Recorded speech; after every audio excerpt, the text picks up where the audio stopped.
ain't gonna stop, man. Oh, there it goes. Well, we can try it, I guess. Tease it. I'll just let it roll. All right. Go for it. What's up, guys? Welcome back to the channel. You're watching Adventure GT. Today we're here with Tony and his 2020 Jeep Rubicon Gladiator. Jeep. Damn it. Hi, my name's Tony. This is my 2020 Jeep Gladiator Rubicon. I've had this since last year, March last year, which is 2021. And I actually got this vehicle after my car accident with my Cherokee. So it was my next step in vehicles as far as overlanding and off-roading.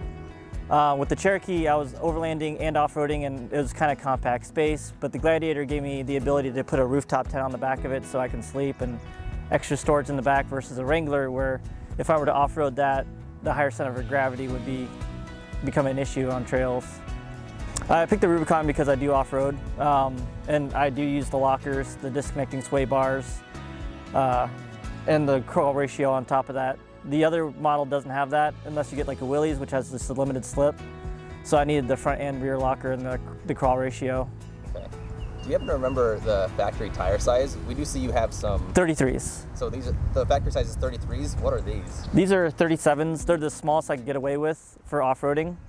Most people go 40s, but I wanted to actually make sure I could put a spare tire in the back where the original piece went, so I had to go 37s. What are these tires like on the highway? There's definitely a pretty loud hum to it.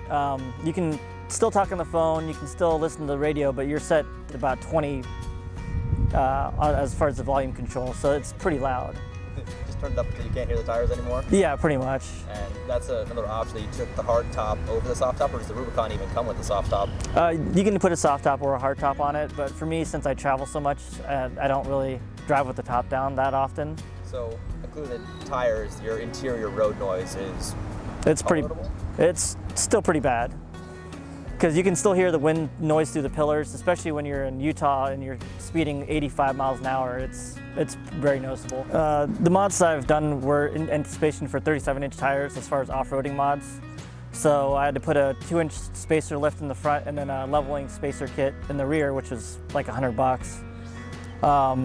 I got the steering brace modification, so that just tightens up the steering box itself. I've had to take it in to get the TSB for the steering box done, so it's no longer aluminum, now it's steel. And then the steering stabilizer, and those are mostly the only off-road specific mods I've done to it.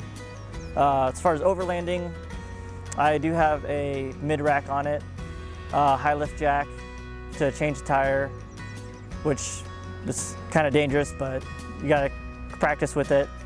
I do have the shovel and splitting axe on there. I do have a CVT rooftop tent for sleeping.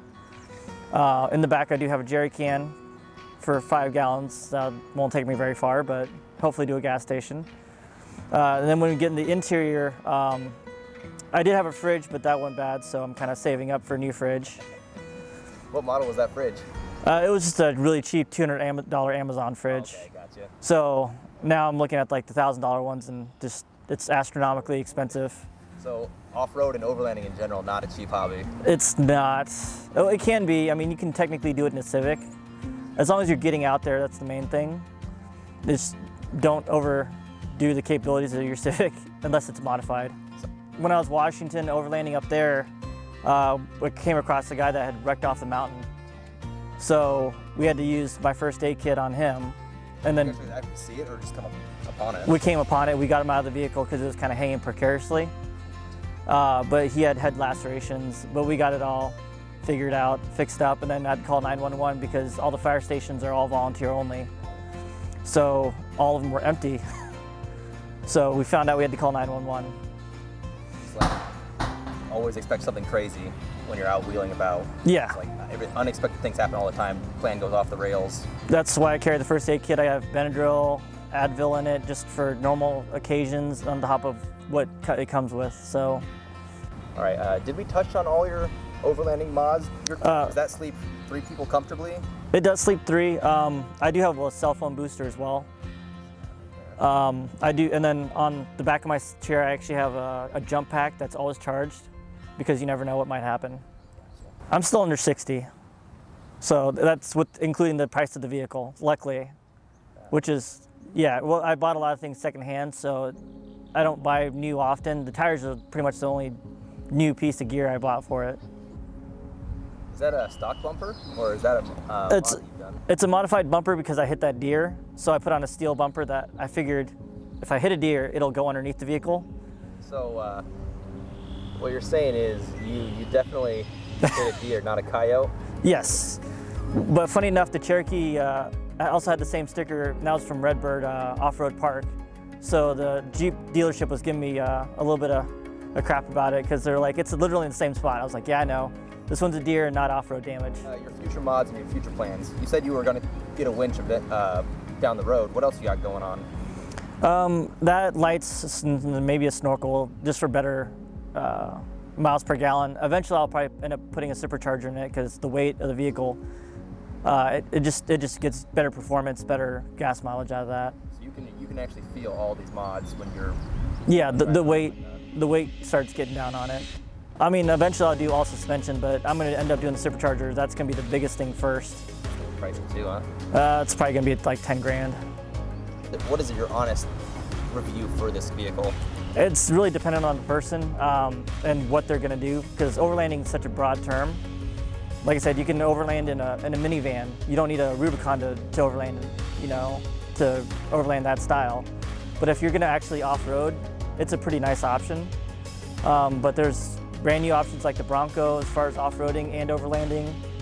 You can still get a Wrangler, Land Cruiser, 4Runners. I mean, there's a lot of different options. It just depends on what type of style overlanding you want to do. To me, it doesn't matter what vehicle you're using. They're all just amazing, and they're going to take you places. So, I mean, just getting out there, whether it's a Renegade or a Gladiator or even a Subaru, it doesn't matter. All right, guys, that's everything about Tony and his Jeep Gladiator. You got anything to plug? Backroadventures.com, you can find us there. All right, guys, we'll see you in the next one. What's the craziest you've seen out on the trail compared to rigs or environment? I saw a RAV4 catch on fire going through water. It's amazing. I've never seen that happen before. It was doing a water crossing and then just. Well, what happened is when he went through the water crossing, he went too fast, so the plastic air dam went into the engine. And then the plastic air dam caught on fire because of the engine heat. So I was staring at it for a while, and I was like, it does look like a fire. Yeah, it's on fire after going through.